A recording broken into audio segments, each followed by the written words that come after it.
यहाँ पे क्वेश्चन आया है कि the number of the spectrum of helium is expected to the similar to data. Means कि हीलियम का जो स्पेक्ट्रम होता है, हीलियम एटम है, इसका स्पेक्ट्रम किसके सिमिलर होगा?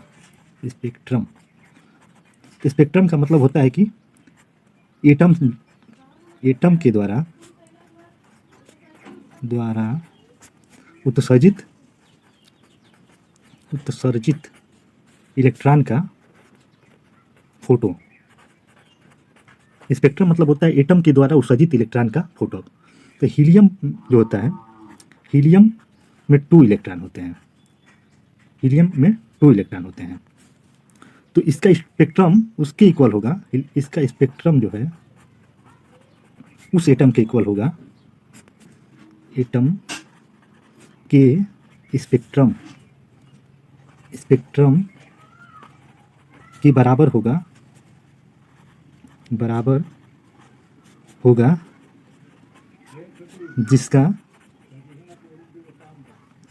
जिसके पास 2 इलेक्ट्रॉन होगा। तो यहाँ पे ऑप्शन में दिया है हाइड्रोजन दिया है, सेकेंड ऑप्शन में सोडियम दिया है, थर्ड ऑप्शन में लिथियम प्लस दिया है, लिथियम प्लस दिया है, फोर्थ ऑप्शन में हीलियम प्लस दिया है। तो यहाँ पे हीलियम के पास टोटल 2 इलेक्ट्रॉन है। तो इसका स्पेक्ट्रम उस एटम के स्पेक्ट्रम के बराबर होगा जिसके पास 2 इलेक्ट्रॉन होगा। तो हाइड्रोजन के पास तो 1 इलेक्ट्रॉन है, तो ये तो नहीं होगा। सोडियम के पास 11 इलेक्ट्रॉन होता है, ये भी नहीं होगा। अब लिथियम आयन जो होता है, लिथियम, इसका एटॉमिक नंबर 3 होता है। मीन्स इसमें 3 प्रोटॉन है और 3 इलेक्ट्रॉन है, और यहाँ पे लिथियम प्लस है, लिथियम पर 1 पॉजिटिव है, तो इसका मतलब कि 3 - 1 = 2 इलेक्ट्रॉन। तो लिथियम आयन में 2 इलेक्ट्रॉन है, तो इसका स्पेक्ट्रम जो होगा हीलियम एटम के स्पेक्ट्रम के बराबर होगा, तो ये सही होगा। और हीलियम प्लस है, हीलियम के पास 2 इलेक्ट्रॉन है, इसमें से 1 इलेक्ट्रॉन अगर बाहर निकल गया तो 1 इलेक्ट्रॉन बचेगा, तो ये नहीं होगा। नेक्स्ट क्वेश्चन पूछा है कि number of spherical node in 3p orbital, 3p orbital में कितने स्फेरिकल नोड होंगे? स्फेरिकल नोड होगा। तो स्फेरिकल नोड का फार्मूला होता है n-l-1 होता है। ये जो होता है स्फेरिकल नोड का फार्मूला होता है। तो 3p के लिए क्या होगा? 3p के लिए n का मान होगा 3 और p इसमें कोस है, तो p के लिए होता है 1 होता है। जैसे s p d f के लिए l का मान होता है, s के लिए 0, p के लिए होता है 1, d के लिए 2 और f के लिए 3 होता है। तो यहाँ पे p के लिए होगा, यहाँ पे l का मान 1 होगा, और ये फार्मूला है n-l-1 में ऐसे इसको पुट कर देते हैं, तो ये हो जाएगा n, और n का मान तो यहाँ पे 3 होगा, तो 3 - 1 - 1 = 3 - 2 = 1, तो 1 इसका आंसर होगा। अब सेल क्या होता है और सबसेल क्या होता है, इसको बता देते हैं। सेल, सबसेल, सेल और ऑर्बिटल। सेल जो होता है, कोई एटम है,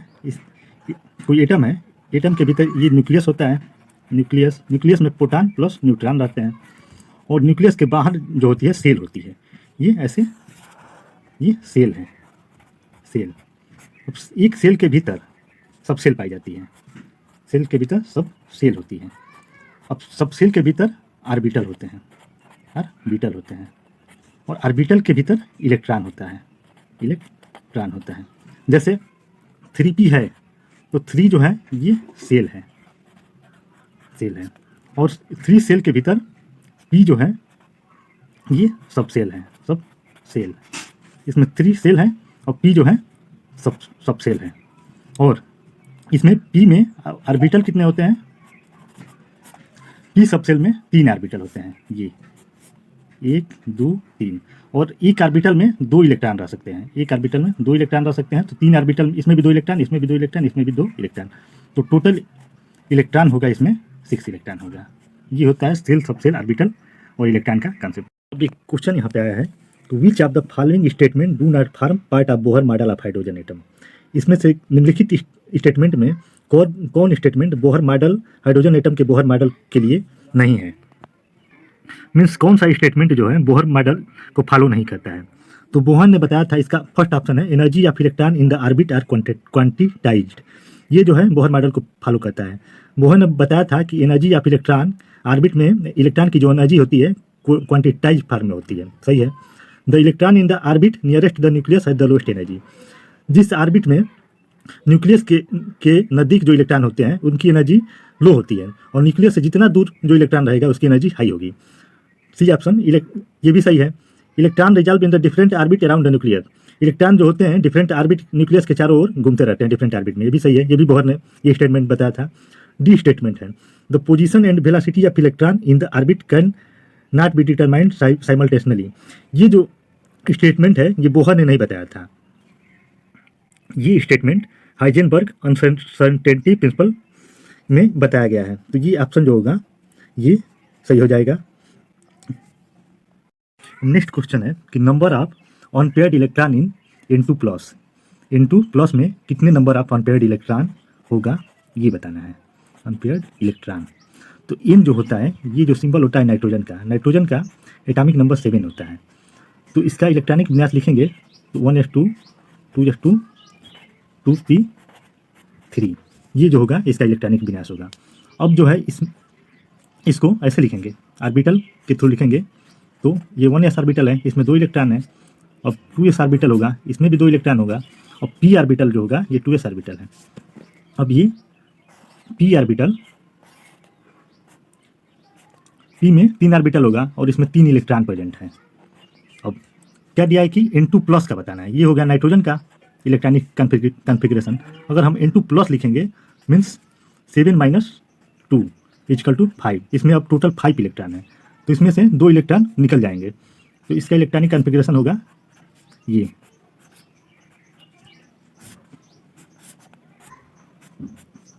ये 1s2 2s2 और ये इसमें 5 इलेक्ट्रॉन, ये 4 इलेक्ट्रॉन हो गया और ये 1 इलेक्ट्रॉन। तो नंबर ऑफ अनपेयर्ड इलेक्ट्रॉन होगा इसमें टोटल 1 होगा। मीन्स नाइट्रोजन एटम में टोटल 7 इलेक्ट्रॉन होते हैं। तो इसको इलेक्ट्रॉनिक कॉन्फ़िगरेशन लिखेंगे तो ये लिखेंगे 1s2 2s2 2p3। अब इसमें ऑर्बिटल बनाकर सब में इलेक्ट्रॉन क्या करते हैं फिल कर लेते हैं। 1s2 में 2 इलेक्ट्रॉन, 2s2 में 2 इलेक्ट्रॉन और 2p3 में 3 इलेक्ट्रॉन। फिर हम क्या करते हैं कि N2+ आयन जब लिखते हैं तो N2+ का मतलब कि इसमें से 2 इलेक्ट्रॉन बाहर निकल गया है। तो इसका इलेक्ट्रॉनिक कॉन्फ़िगरेशन लिखेंगे तो 1s2 2s2 और 1 इलेक्ट्रॉन p ऑर्बिटल में आएगा। तो यह एक अनपेयर्ड इलेक्ट्रॉन होगा इसमें। अब यहाँ पे सेल और सबसेल और ऑर्बिटल का कंसेप्ट समझिए। जैसे कि ये लिखा है 1s लिखा है, तो 1s का मतलब होगा कि इसका 1 सेल होगा इसमें। और इसमें सबसेल कितना होगा, इसमें s जो है ये सबसेल है, इसमें 1 सबसेल होगा, सबसेल। और इस सबसेल जो होता है स्फेरिकल होता है, स्फेरिकल गोलाकार होता है। और इसमें एक इस सबसेल है, इस सबसेल में 1 ऑर्बिटल होता है, 1 ऑर्बिटल और 1 ऑर्बिटल में 2 इलेक्ट्रॉन रह सकते हैं। ऐसे ही 2s में क्या होगा कि ये 2 जो है सेल है, सेल नंबर है, और s जो है इसमें सबसेल है, सब सेल। और इस सबसेल में कितने ऑर्बिटल होते हैं, इस सबसेल में 1 ऑर्बिटल होता है, 1 ऑर्बिटल, और 1 ऑर्बिटल में 2 इलेक्ट्रॉन रख सकते हैं। इसी तरह 2p में 2 जो है सेल नंबर है, 2 सेल नंबर होता है। और p जो होता है p सबसेल होता है, सब सेल। p सबसेल में 3 ऑर्बिटल होते हैं, 1 2 3, और इसमें 1 ऑर्बिटल में 2 इलेक्ट्रॉन, तो 3 ऑर्बिटल में 6 इलेक्ट्रॉन। अब नेक्स्ट क्वेश्चन दिया है if radius r is the radius of first orbit, the radius of nth orbit of hydrogen atom is given by. Means कि फर्स्ट ऑर्बिट का जो रेडियस है, फर्स्ट ऑर्बिट का रेडियस जो है, रेडियस r है, ये फर्स्ट ऑर्बिट है, इसका रेडियस r है। तो हाइड्रोजन एटम के nth ऑर्बिट का रेडियस क्या होगा, nth ऑर्बिट का रेडियस बताना है, रेडियस। तो इसके लिए एक फार्मूला होता है रेडियस का, nth रेडियस, हाइड्रोजन एटम की nth रेडियस का फार्मूला होता है R equal to 0.53 into n²। ये जो होता है इसका फार्मूला होता है। तो यहाँ पे ऑप्शन में 0.53 नहीं दिया है, तो इसका हो जाएगा R इंटू हाइड्रोजन एटम का R इंटू n²। ये हो जाएगा nth रेडियस का फार्मूला। अब क्वेश्चन आया है कि the maximum number of electron in sub shell is given by the expression. कौन सा एक्सप्रेशन है जो किसी सब सेल में मैक्सिमम इलेक्ट्रॉन को शो करता है? तो किसी सब सेल में टोटल नंबर ऑफ ऑर्बिटल होती है 12 प्लस 1 होता है। किसी सब सेल में टोटल नंबर ऑफ ऑर्बिटल जो होता है, ये जो होता है total number of orbital 12 plus 1 होता है। तो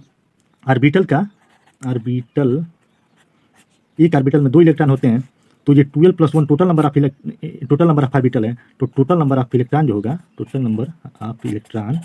जो होगा इसका डबल होगा। 2 into 12 plus 1 equal to 4l plus 2, इसका आंसर हो जाएगा। अब 12 प्लस 1 सब सेल को समझिए। 2l प्लस 1, ये इसके लिए क्या होगा? इस सब सेल के लिए क्या होगा? इसमें 0 ऑर्बिटल होते हैं, इसके लिए l का मान 0 होता है। तो 2 इंटू 0 प्लस 1 इक्वल टू 1 होगा। p के लिए क्या होगा? p के लिए l का मान 1 होता है। 2 इंटू 1 प्लस 1 इक्वल टू 3, यानी p सब सेल में 3 ऑर्बिटल होता है और इस सब सेल में 1 ऑर्बिटल होता है। अब नेक्स्ट क्वेश्चन है कि in given atom no 2 electron can have the same value of all the 4 quantum number. This is called Hund rule, Abao rule, uncertainty principle, Pauli exclusion principle.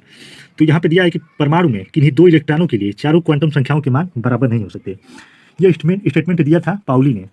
Pauli exclusion principal इसको बोला जाता है कि परमाणु में atom में किन्हीं 2 electron के लिए चारों क्वांटम संख्याओं के मान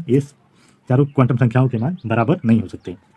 चारों क्वांटम संख्या कौन कौन सी होती है? n, l, m और s। ये जो होती है 4 क्वांटम संख्याएं होती है। अगर l का मान n का मान अगर बराबर भी हो जाएगा तो इसका मान जो होगा बराबर नहीं होगा, क्योंकि इस जो होता है स्पिन को शो करता है, स्पिन। और किसी एटम में 2 इलेक्ट्रॉन है तो इसकी स्पिन कभी भी सेम नहीं हो सकती। एक क्लॉकवाइज होगा तो एक जो होगा एंटी क्लॉकवाइज होगा। तो ये पाउली ने बताया था, ये पाउली एक्सक्लूजन प्रिंसिपल का स्टेटमेंट है। अब question number next question, for azimuthal quantum number l equal to 3 the maximum number of electron will be. l का मान 3 दिया है, तो इसमें मैक्सिमम नंबर ऑफ इलेक्ट्रॉन बताना है। मैक्सिमम नंबर ऑफ इलेक्ट्रॉन कितना होगा? तो l बराबर अगर 3 है तो इसमें इसका मतलब l का मान 3 है तो इसमें टोटल नंबर ऑफ ऑर्बिटल कितने होंगे? टोटल नंबर ऑफ ऑर्बिटल होगा 2l प्लस 1। l का मान अगर यहाँ पे 3 रखेंगे तो 2 इंटू 3 प्लस 1, तो ये हो जाएगा टोटल 7। तो इसमें 7 ऑर्बिटल होंगे, 7 ऑर्बिटल होंगे। और 7 अगर ऑर्बिटल हुआ तो एक ऑर्बिटल में 2 इलेक्ट्रॉन, तो 7 ऑर्बिटल में 14th इलेक्ट्रॉन होगा। ये जो होगा 7 जो होता है f के लिए होता है, f ऑर्बिटल के लिए होता है। f ऑर्बिटल में f सब सेल में 7 ऑर्बिटल होते हैं ऑर्बिटल, और इसमें मैक्सिमम 14 इलेक्ट्रॉन रह सकते हैं। l का मान ऐसे निकालते हैं जैसे l इक्वल टू 0 1 2 3। l का मान अगर 0 है तो इसका मतलब कि इस ऑर्बिटल होगा, 1 है तो इसका मतलब p सब सेल होगा, और 2 है तो इसका मतलब d सब सेल होगा, और 3 है तो इसका मतलब f सब सेल होगा। और इस सब सेल में 1 ऑर्बिटल होता है, और p सब सेल में 3 ऑर्बिटल होता है, d सब सेल में 5 ऑर्बिटल होता है, और f सब सेल में 7 ऑर्बिटल होता है। और एक ऑर्बिटल में 2 इलेक्ट्रॉन रहते हैं, इसमें 3 ऑर्बिटल है तो इसमें 6 इलेक्ट्रॉन होगा, उसमें 5 ऑर्बिटल है तो इसमें मैक्सिमम 10 इलेक्ट्रॉन रह सकते हैं, इसमें 7 ऑर्बिटल है तो इसमें टोटल 14 इलेक्ट्रॉन रह सकते हैं। यहाँ पे एक क्वेश्चन दिया है कि for which one of the following set of 4 quantum number and electron will have the highest energy. इसमें किस सेट में, क्वांटम नंबर के किस सेट में इलेक्ट्रॉन हाईएस्ट एनर्जी का होगा? तो एनर्जी निकालने की एनर्जी हमेशा 2 क्वांटम नंबर पर डिपेंड करती है। एनर्जी हमेशा n और l पे डिपेंड करती है। n प्लस l का मान जिसके लिए ज़्यादा होगा उसकी एनर्जी ज़्यादा होगी। अब यहाँ पे देखते हैं कि ई ऑप्शन के लिए n का मान है 3 और l 2 है, तो 3 और 2 कितना हो जाएगा 5। और बी में देखते हैं 4 + 2 6, सी में 4 + 1 5 और डी में 5 + 0 5। तो इसमें सबसे ज़्यादा n+l का मान आ रहा है बी ऑप्शन में, तो इसकी एनर्जी सबसे ज़्यादा होगी। अगर किसी कंडीशन में n+l का मान बराबर आ जाता है तो उसमें हम जिसका n ज़्यादा रहता है उसको कंसीडर करते हैं, तो यहाँ पे बी ऑप्शन होगा। यहाँ पे एक क्वेश्चन दिया है, energy of electron in the nth Bohr orbit of hydrogen atom. यहाँ पे nth Bohr orbit of hydrogen atom में इलेक्ट्रॉन की एनर्जी क्या होगी? तो इसका ये होता है फार्मूला, nth बोहर ऑर्बिट में इलेक्ट्रॉन की एनर्जी का फार्मूला होता है energy -13.6 n square into Z square electron volt. ये जो होता है nth बोहर ऑर्बिट में इलेक्ट्रॉन की एनर्जी का फार्मूला होता है। यहाँ पे जेड जो होता है एटॉमिक नंबर होता है और इन जो होती है सेल नंबर होती है।